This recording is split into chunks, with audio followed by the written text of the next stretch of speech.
À 41 ans, Larry Hagman avoue enfin quel était l'amour de sa vie. Larry Hagman est né Larry Martin. Hagman, le 21 septembre 1931 à Fort Worth, au Texas. Fils de Mary Martin, actrice de cinéma muet et de théâtre acclamée, et de Richard Hagman, officier de marine et homme d'affaires, Larry a grandi dans un environnement qui mélangeait les mondes du divertissement et de la discipline, lui donnant à la fois la sensibilité artistique et l'éthique de travail qui allait définir sa carrière. Dès son plus jeune âge, il a été exposé au glamour et à l'intensité des arts et du spectacle, une influence qui a alimenté son désir de poursuivre une carrière d'acteur. Le parcours d'Hagman dans l'industrie du divertissement a véritablement commencé dans les années 1950, après avoir obtenu son diplôme du Bard College, et servi dans l'armée de l'air américaine, où il a développé la discipline et la résilience qui l'aideraient à surmonter les hauts et les bas d'Hollywood. Il a fait ses premières apparitions au cinéma dans les années 1950, se forgeant progressivement une réputation d'acteur polyvalent et fiable. Cependant, c'est la télévision qui est véritablement devenue la toile sur laquelle il allait laisser son héritage le plus durable. Larry Hagman a acquis une reconnaissance mondiale et une renommée éternelle grâce à son interprétation du baron pétrolier rusé, manipulateur mais charismatique J.R. Ewing dans le feuilleton de première écoute de CBS, Dallas, qui a débuté en 1968. Sa performance était tout simplement révolutionnaire. Avec son sourire diabolique, ses cheveux gominés et ses yeux perçants, Hagman a créé un personnage dont l'ambition impitoyable et l'ambiguïté morale complexe ont fasciné le public pendant plus d'une décennie. J.R. Ewing est devenu un phénomène culturel, incarnant les excès et la nature impitoyable de la vie des entreprises américaines. Et la maîtrise du rôle par Hagman a fait de lui un nom familier non seulement aux États-Unis, mais dans le monde entier. Les intrigues, les trahisons et les rebondissements inattendus du personnage ont alimenté l'intrigue de la série et ont fait de Dallas l'une des séries télévisées les plus regardées de son époque, cimentant ainsi la place d'Hagman dans l'histoire de la culture pop. Au-delà de Dallas, Hagman a fait preuve d'une gamme remarquable de rôles comiques et dramatiques. Il a joué dans la sitcom bien aimée I Dream of Jeannie, dans le rôle du major Anthony Nelson, où son alchimie avec Barbara Eden et son timing comique impeccable ont mis en valeur un côté plus léger et plus charmant de son talent. Ce rôle a permis au public de voir sa polyvalence alors qu'il passait sans effort des pitreries loufoques d'une sitcom magique au drame intense des feuilletons de première écoute. Hagman est également apparu dans de nombreux films, productions théâtrales et apparitions en tant qu'invité à la télévision, gagnant ainsi une réputation pour son professionnalisme, son dévouement et la profondeur qu'il apportait à chaque performance.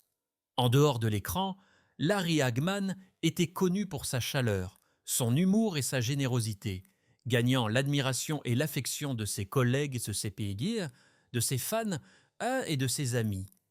Il était franc au sujet de ses luttes personnelles, y compris ses batailles contre des problèmes de santé tels qu'une transplantation du foie en 1995 et sa lutte contre le cancer plus tard dans sa vie. Ces expériences n'ont fait que renforcer le respect du public à son égard, soulignant sa résilience et son attitude positive face à l'adversité. L'ouverture d'Hagman sur sa vie a inspiré de nombreuses personnes, montrant que même quelqu'un au sommet de la gloire pouvait rester humble, accessible et humain. En 1954, Larry Hagman a épousé Madge Axelson, une femme d'origine suédoise dont l'héritage et l'éducation ont apporté une influence européenne unique à la vie d'Hagman. Madge Enmetete est née le 13 mai 1928 dans la ville d'Eskala, située dans la province historique de Södermanland en Suède. Elle a grandi à une époque de changements sociaux et politiques importants en Europe, ce qui a façonné sa vision du monde et lui a donné un caractère fort et indépendant qui complétait la propre personnalité d'Hagman. Leur rencontre et leur mariage éventuel ont marqué le début d'un partenariat de longue date qui a duré plus de 6 décennies. Un exploit remarquable dans le monde de haute pression d'Hollywood et du show business. Ensemble, ils ont eu 2 enfants, Heidi Christina, née en 1958, et Preston, né en 1962. Heidi et Preston ont grandi dans un foyer où la créativité, la performance et la vie publique faisaient partie intégrante de la vie quotidienne, tout en étant ancrés dans les valeurs fortes que leurs parents leur ont inculquées. La famille a longtemps résidé à Malibu, en Californie, une enclave côtière pittoresque connue pour son intimité, sa beauté naturelle et sa proximité avec Hollywood, leur offrant à la fois une vie familiale sereine et un accès à l'industrie du divertissement. Plus tard dans leur vie, ils ont déménagé à Ojai, en Californie, une ville réputée pour sa communauté tranquille et axée sur les arts, reflétant davantage le désir de la famille d'un style de vie plus calme et plus réfléchi loin des projecteurs. L'engagement politique et social de Larry Hagman était un autre aspect assez déterminant de sa vie. À partir des années 1960, il a été membre du Peace and Freedom Party, une organisation politique progressiste prônant les droits civils, la justice sociale et les politiques anti-guerre, ce qui reflétait son engagement plus large envers l'activisme civique. Les opinions politiques de Kenny Hagman étaient souvent franches. Par exemple, au début des années 2000, avant la guerre d'Irak, il a publiquement ridiculisé le président américain George W. Bush, démontrant ainsi sa volonté d'exprimer ses opinions sur les politiques et les controverses nationales, même lorsque ces opinions auraient pu être impopulaires au sein de l'industrie du divertissement. Son engagement a illustré qu'au-delà de son travail d'acteur, Hagman se considérait comme un citoyen participant activement au discours de son pays et n'ayant pas peur de défier l'autorité. La vie d'Hagman a également été marquée par d'importants problèmes de santé, en particulier liés à une maladie du foie. En 1995, il a subi une transplantation du foie qui lui a sauvé la vie après avoir été diagnostiqué avec un cancer du foie, une affection largement attribuée à ses antécédents de consommation excessive d'alcool pendant des décennies qui ont duré environ 40 ans. Auparavant, en 1992, il avait été diagnostiqué avec une cirrhose du foie, une maladie progressive et grave qui compromettait considérablement sa santé et compliquait davantage son tableau clinique. Malgré sa renommée et sa reconnaissance publique, Hagman n'a pas reçu de traitement spécial pour obtenir un foie de donneur. Comme le rapporte un article de l'UPI de 1995, le foie qu'il a reçu a été sélectionné uniquement sur la base d'une correspondance médicale avec son profil physique anonyme tel qu'il figure dans le United Network for Organ Sharing. Cela souligne à la fois l'impartialité du système de transplantation d'organes et l'humilité d'Hagman à reconnaître l'équité du processus.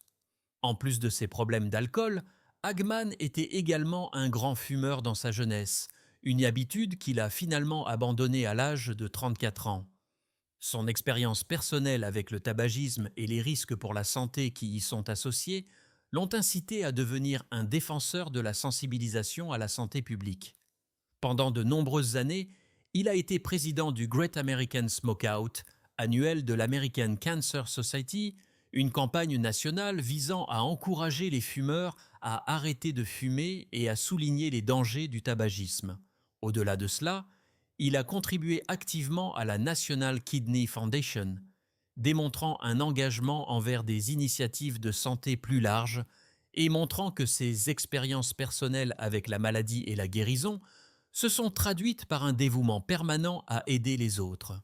Grâce à ces efforts, Hagman a mis à profit son statut de célébrité pour promouvoir l'éducation à la santé et soutenir des causes médicales essentielles, laissant un impact durable qui s'est étendu bien au-delà de sa carrière à la télévision et au cinéma.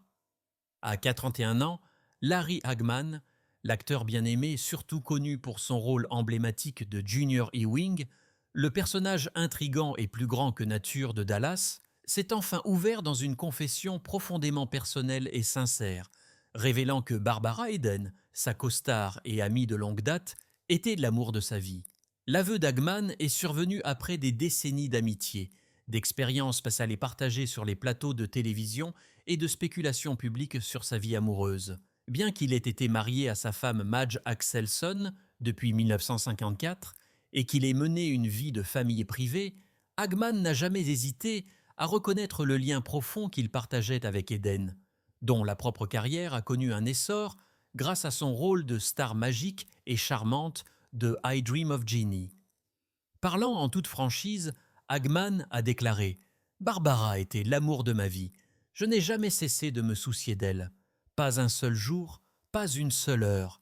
Elle a été une constante dans mon cœur, quelqu'un dont l'amitié et la présence m'ont façonné d'une manière que personne d'autre n'aurait pu le faire. » Ces mots ont été prononcés avec un mélange de nostalgie, de vénération et d'une vulnérabilité que peu avaient jamais vue de l'acteur qui incarnait souvent des personnages rusés et impitoyables à l'écran.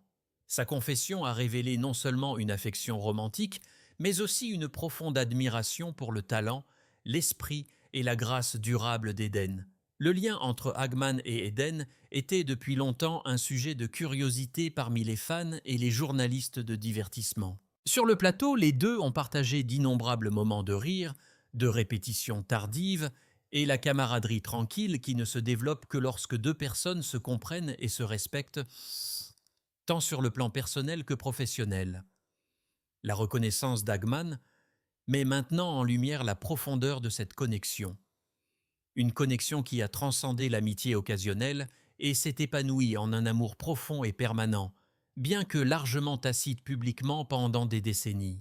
Dans ses réflexions, Hagman se rappelait souvent les petits moments intimes qu'il partageait hors caméra, les conversations privées, les encouragements lors des scènes difficiles et les moments de légèreté que seuls les amis proches pouvaient vraiment apprécier.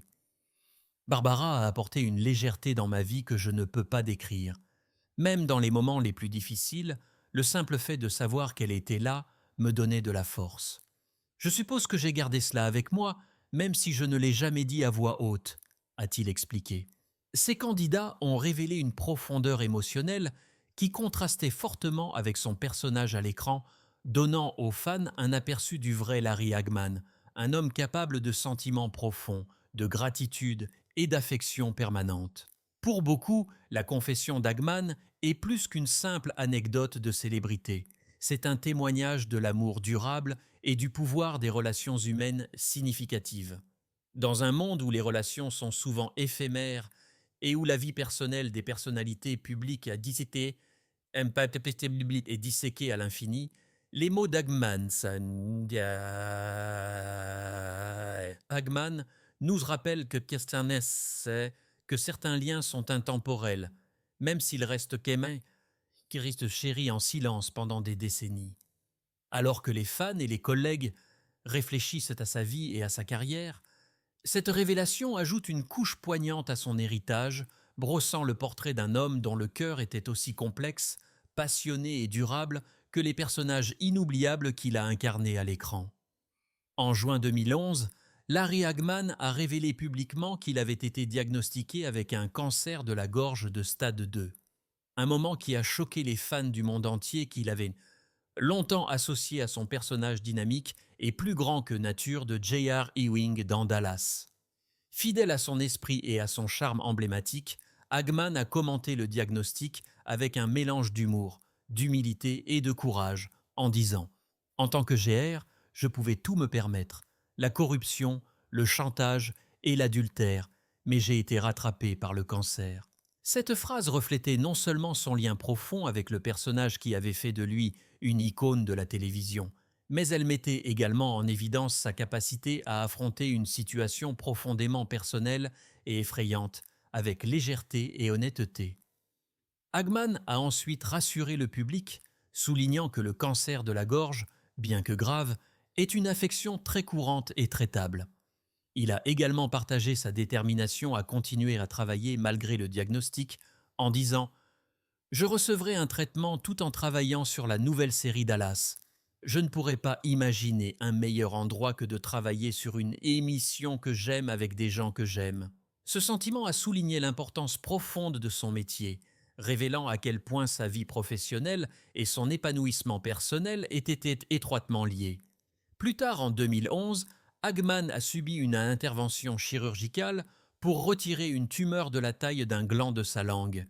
Une intervention qui était à la fois physiquement exigeante et émotionnellement difficile. Cette étape a marqué le début d'un parcours épuisant à travers le traitement et la convalescence. Un parcours qui mettrait à l'épreuve non seulement sa résilience physique, mais aussi son esprit. En juin 2012, des rapports ont indiqué que le cancer était en rémission, un moment de soulagement et d'espoir pour Hagman, sa famille et ses fans.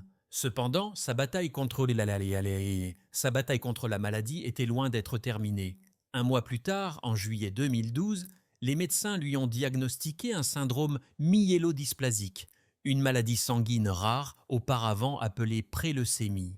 Ce diagnostic représentait une tournure soudaine et inattendue dans son parcours médical, le confrontant à un nouveau défi complexe, alors même qu'il avait commencé à éprouver de l'espoir après sa guérison du cancer de la gorge. Tragiquement, Larry Hagman est décédé le 23 novembre 2012 à l'hôpital Medical City Dallas de Dallas à la suite de complications d'une leucémie myéloïde aiguë.